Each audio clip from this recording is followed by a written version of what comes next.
this game, man. Nah, we're done. We're done.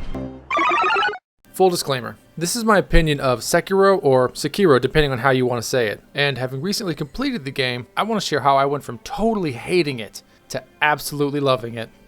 Okay, the first few hours of this game were not fun. I felt as useless as a magic harp, just splashing around with no effect. Death after agonizing death, all the Soulsborne enthusiasm has totally been drained from my body.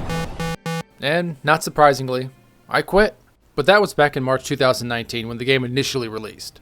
So let's jump ahead to 2020, which will go down in the history books as the year everything went wrong. Thanks to quarantine, I've got a lot of time on my hands, but I've got no money. Staring vacantly at my collection, I realize I've got two choices. Sekiro Shadows Die twice, or Animal Crossing.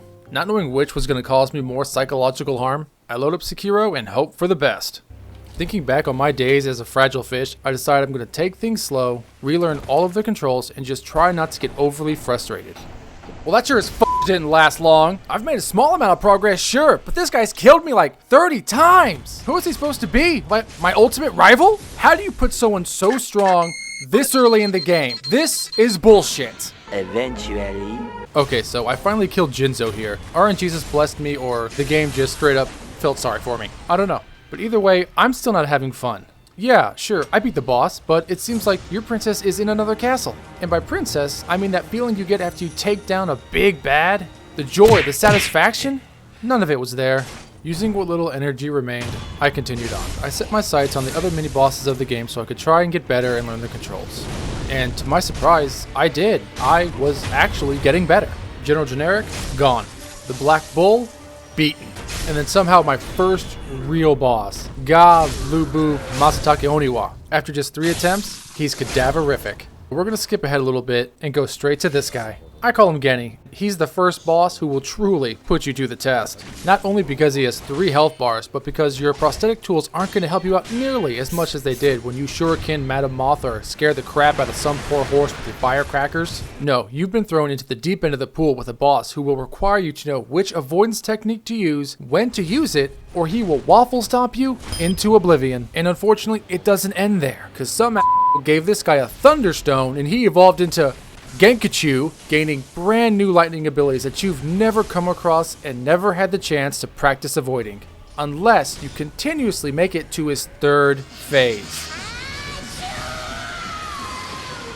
It's at this point I felt like I was hitting a brick wall. I was basically Krillin versus anybody. I mean, yeah, I'm putting up a good fight, but in the end, there is no Goku.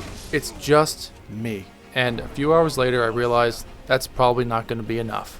Feeling totally defeated, but putting my frustration aside, I tell myself, just one more attempt. I start the battle focused only on evading and countering. I'm not trying to win. The battle goes on, I take his first health bar. Moments later, I take his second. I was confused. I had never done this well before.